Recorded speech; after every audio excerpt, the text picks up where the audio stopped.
The composer who was proclaimed to be the savior of music looked more to the past than anywhere else. I'm the classical nerd, and today we're talking about Guten Tag! Johannes Brahms!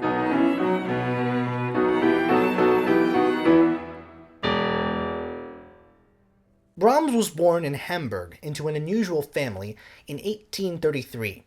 His father was an itinerant musician who pretty much played any instrument you gave him, wind, brass, or strings, while his mother was over 2 decades his father's senior. With the proverbial biological clock ticking away, the Brahms kids were born in quick succession, with Johannes as the middle child. His initial musical training came on the strings and keyboard, and, so the legend goes, he was forced to play the piano in seedy parts of town to make money. Although the Brahms family wasn't rich, this long-told tale has come under scrutiny in recent years because there's very little evidence for it.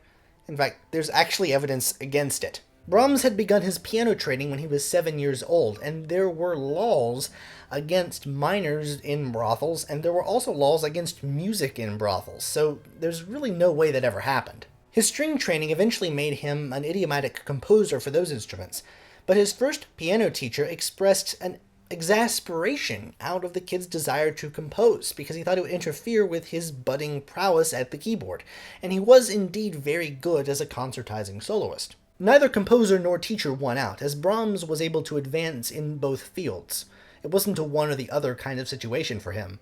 Beginning in 1845, he studied with his teacher's teacher, a grand pupil of Mozart named Eduard Marxsen, and he helped guide Johannes in the twin paths of the musical art, composition, and in piano performance. At this point, the music of Johann Sebastian Bach had been revitalized when Felix Mendelssohn had staged the St. Matthew Passion, but Bach was still seen as an overly mathematical, highfalutin type to a great many people. Marxsen made sure that his newest pupil would be well aware of the genius of Bach, and he instilled in him a reverence for the past that stuck with him for the rest of his life. Brahms began touring in 1850, and during this concertizing he made the acquaintance of the violin virtuoso Joseph Joachim in May 1853. The two struck an immediate artistic chord with one another, and they remained in touch. Joachim was overwhelmed by the intensity of listening to Brahms play his own early pieces, and since Joachim dabbled in composition himself, the two bonded over their compositional training regimens, which included counterpoint, counterpoint, and you guessed it, even more counterpoint. The two were practically swimming in fugues. As a pianist, Brahms' prowess was such that he greatly overshadowed his younger brother Fritz, who was also a keyboard player, and this affected Fritz so much that he actually up and moved to Venezuela for a time, which seems like a drastic measure, but I'm not judging.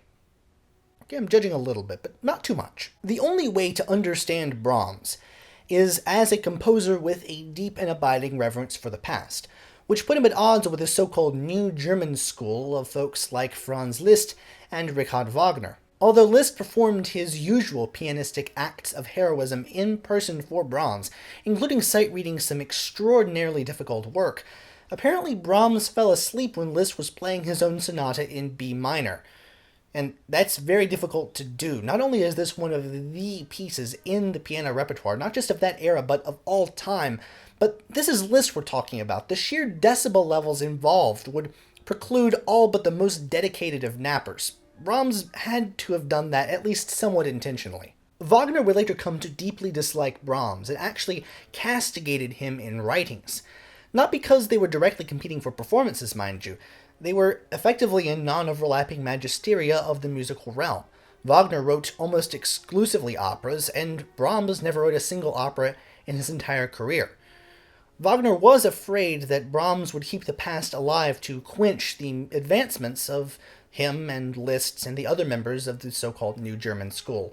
And also, Brahms was, to Wagner, someone who possessed a Jewish influence, and as I've covered in my Wagner video, he was notoriously anti-Semitic. But that came later. The 20-year-old Brahms, whose star was rapidly rising, visited Dusseldorf, then the home of the Schumanns, in late 1853. He knew them through their mutual friend, Joachim. In an issue of the music journal that he published that came out later that very month, Schumann could not stop singing Brahms' praises, actually lauding him as the progenitor of a new path, calling him a young eagle, and calling him the savior of music. Understandably, this freaked Brahms out a little bit. I mean, here he was, this kid who was just written some piano music, only two pieces of which were legitimately large-scale sonatas, and here was one of the greatest composers and critics of the era proclaiming you to be the next coming of Ludwig van freaking Beethoven. How would you respond in that situation? You'd freak out too. Brahms had no idea how he would possibly live up to Schumann's extremely high standards, which had been announced to the world, no less, and he wrote his newest friend a letter detailing such. To Schumann, Brahms was this unstoppable force that would right the wrongs that had been done to music through the new German school, as a force against their excesses, and one who was much, much more talented at composition than Schumann himself. Schumann's praise was helpful, at least in the short term, for through Schumann's praises came Brahms' first publications. Despite his misgivings over Schumann's praises, he became fast friends with the both of them, although this wasn't going to last very long. Not long after Brahms met the Schumanns, Robert attempted suicide during the apotheosis of his mental illness. When Robert was confined to a sanatorium, it was Brahms who based himself out of Dusseldorf, running interference for Clara, who was trying to restart her career as a concertizing soloist. He visited Robert as Clara was barred from visiting him due to fear of agitating him. He made sure that he was in the right facility, as it turns out he was in one of the best places he could possibly be. And he also helped raise Clara's gaggle of kids. Clara, a world-renowned piano virtuoso, once again had to take to large-scale concertizing to help support her family. And when she did, she made sure to play the pieces of both her husband and of Brahms when she felt it appropriate for the audience. Brahms fell deeply in love with her, although she never seemed to ever reciprocate in the same way. So what is it with these Brahms men and falling for older women? Seems to be a theme here. Brahms never married, although he was a part of a failed engagement in the 1850s. Overall, he was just sort of a hopeless romantic type. Brahms and Clara remained close throughout the rest of their lives.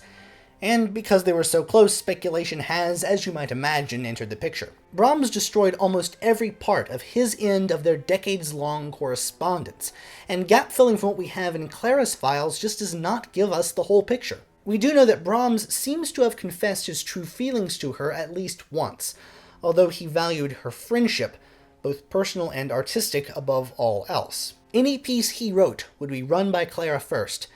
If she didn't like a certain passage, he'd burn it and start over. Brahms was an extreme perfectionist. The old joke is that you never see him in the middle of growing his famous beard. Only pictures before he grew it and pictures after he was done with that massive man mane. This meant that he destroyed sketches or versions of pieces he didn't like for whatever reason, no matter how small or relatively insignificant the change he might have made actually was. We have no previous versions of these works, which is in direct contrast to Ludwig van Beethoven, for whom we have literally all the sketches. The sketches of Beethoven are the goldmine to the Beethoven scholar, but for a musicologist who's studying Brahms, you have to work backwards from what little you do know. There's no way to piece together exactly how he went about in his compositional process. We don't have the grist that ended up in the mill, if you will. He was always eager to present the best side of himself to the world, which means that his music sometimes comes off as a little too refined or a little too polished to some people's ears. With Robert's death, Brahms was now out on his own in the musical world, and he shot himself in the foot a couple of times, I'm not gonna lie. His first piano concerto was not well received, and considering the amount of time he spent working on it, that was a serious blow to his confidence. Not long thereafter, he kinda stupidly went after the New German School in a publication where he castigated them for not following classical forms and ideals. He was mercilessly pilloried for this by the press, which, regardless of their sympathies, thought his attacks unfounded, or at least unwise. The irony is that he actually was a bit of a Wagner fan, even though if he had ever written anything close to what Wagner had written, he would have had a nervous breakdown. Brahms and Wagner even met once when Brahms first visited Vienna, and they were relatively cordial to each other. Animosity between the two seems to have been further stirred when the music critic Eduard Hanslick, whom Wagner just freaking hated, became a Brahms guy. And that's the thing. People took sides, which made patching things up even more difficult than it already was. Did Hanslick actually like Brahms, or did he just become a Brahms guy to get under Wagner's skin? It's hard to say. Those were just the musical politics of the era. Brahms' circle also included a fellow named Theodor Billroth, who invented a whole bunch of surgeries, like the gastrectomy and the laryngectomy and the esophagectomy. I probably didn't pronounce any of those right. Basically, if it was in your torso, Brahms knew a guy who tried to cut it out of some poor sap. Brahms knew that he needed to base himself out of somewhere, and so he settled down in Vienna and took a succession of musical posts up to and including the music directorship of the Vienna Philharmonic. But his perfectionism just kept getting in the way. He felt in order to do a good job as a conductor of whatever ensemble he was currently conducting, it had to take away from his dedicated composition time, a dilemma that Gustav Mahler and Leonard Bernstein would later come to know all too well. But he actually was still quite productive as a composer. Even though he mainly wrote solo and chamber pieces around this time, he was able to complete some large ensemble pieces, such as the ill-received First Piano Concerto, now one of the staples in the repertoire, and the German Requiem, which was written after the death of his mother in early 1865, and was one of the first pieces to really get critical acclaim outside of Germany proper. This might seem kind of odd considering the title was German Requiem, and the fact that it wasn't really a requiem in the traditional Latin Mass sense. By all accounts, Brahms was largely a religious throughout much of his life. With a bolstered confidence, Brahms was finally able to tackle Beethoven on his home turf, first in the genre of the string quartet, and then finally in the genre of the symphony. Brahms' first symphony took over 20 years for him to write, and not only did he tackle Beethoven on his home turf as far as genre was concerned, but also wrote it in C minor, the Beethoven key. Regardless of what they thought of it, people seem to agree that Beethoven's 10th was an apt nickname, whether or not this was meant as a compliment or as an insult. The symphony spell was broken, but this doesn't mean he didn't write orchestral works before then. Prior to the first symphony, he'd written several shorter orchestral collections, and he'd gotten around calling them symphonies by making them a little bit smaller and calling them serenades instead, because composers are nothing but not a superstitious bunch. The Second Symphony and the Violin Concerto followed the First Symphony in rather short succession, and between the First Symphony and the German Requiem, he was now firmly established on the map. He actually ended up with, get this, literally more money than he knew what to do with, as, unlike a lot of great composers, he actually wasn't bad with money. Oh my goodness, over 19 hours of content on this channel, and we finally found a composer who's not horrible with money. He got tired of his new look and decided to grow a beard. And he actually introduced himself to his friends as a new man and disguised his voice by being all gruff.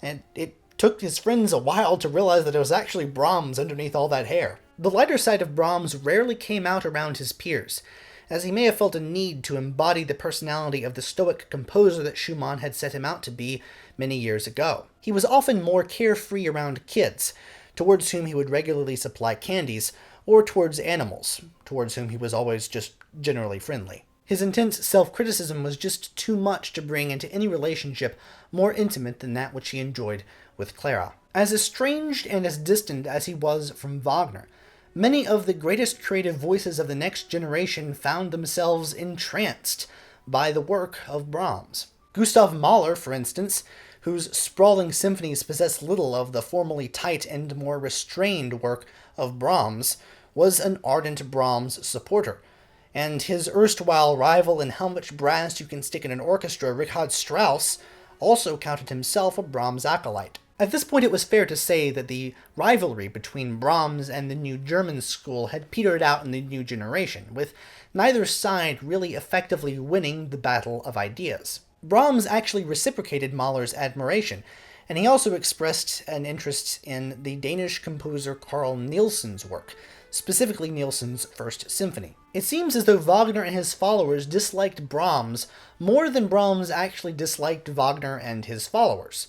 It's relatively rare to see Brahms express a consistently deep dislike of any one composer. He enjoyed a much wider variety of music than that which he himself wrote. His orchestration, classically poised, often relies on the strings, with the winds coming in for added color or for a contrasting passage. And like many composers, he was interested in early music, such as the keyboard collections of the French Baroque composer François Couperin, and he was able to bring back some of his keyboard collections into the repertoire, albeit on the piano. At this point, Brahms was in the same breath as composers like Bach and Beethoven, the three giants of German music, or really of Western music as a whole. Although the three Bs first encompassed Berlioz, in addition to the previous two, it was the conductor Hans von Bülow who elevated Brahms to equal status, eclipsing Berlioz, who was always considered more of an acquired taste anyway. The lineage of Bach and Beethoven more lived on in Brahms than somebody like Berlioz.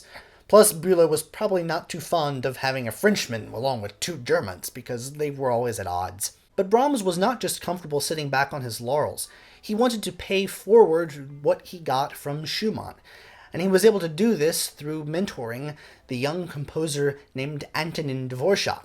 Dvorak was then a poor provincial composer, and Brahms helped him not only in giving him some pieces of advice, but also in helping him financially by hooking him up with a publisher. Brahms respected any composer who admired the past and learned their counterpoint, even if the end result was something much more romantic than something that Brahms himself would have written. When he met the young English prodigy Ethel Smythe, he roasted her for not knowing her counterpoint, which Smythe found off-putting and a little bit misogynistic. In reality, Brahms was abrasive to a lot of people he didn't know.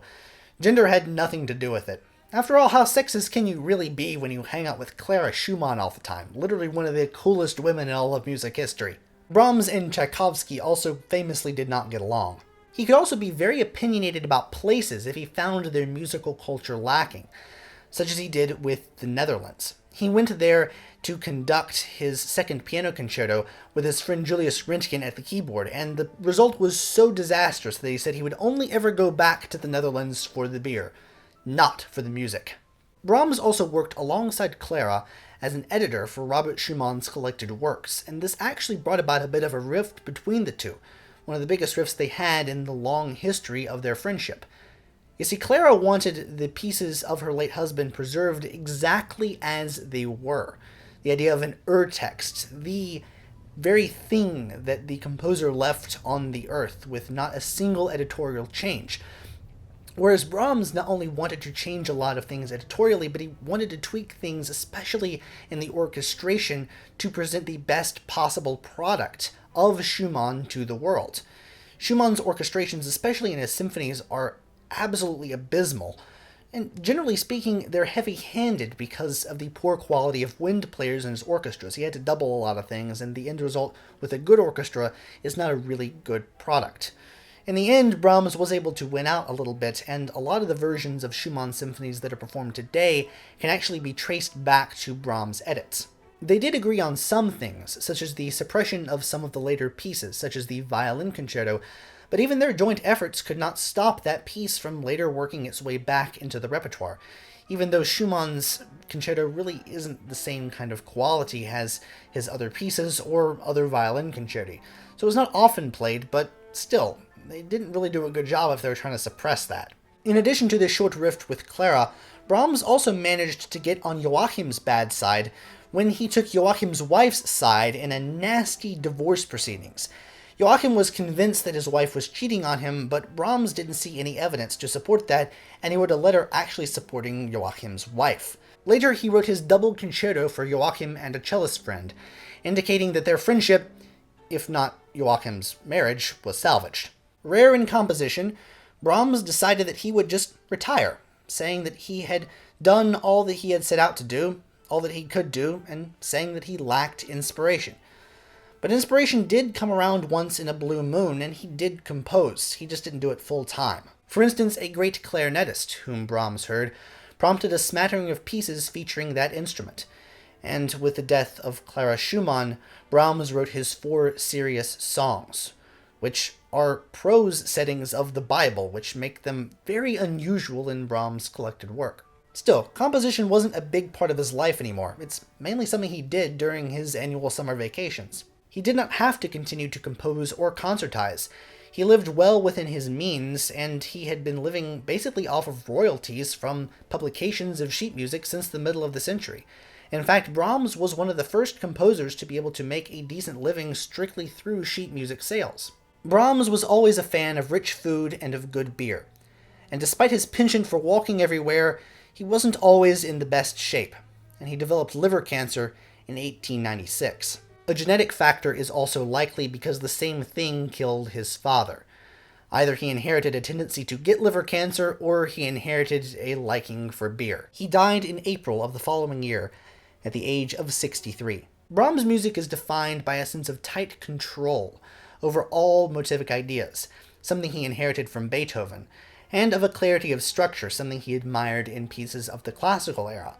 Nevertheless, his music is also defined in large part by its obsession with really complex rhythmic structures, things that often ignore the written bar line. He might write something in 4/4, but there's a repeating pattern that's in 3 or in 5, sometimes on top of itself, which means that the end result sometimes is hard to follow, especially his late pieces.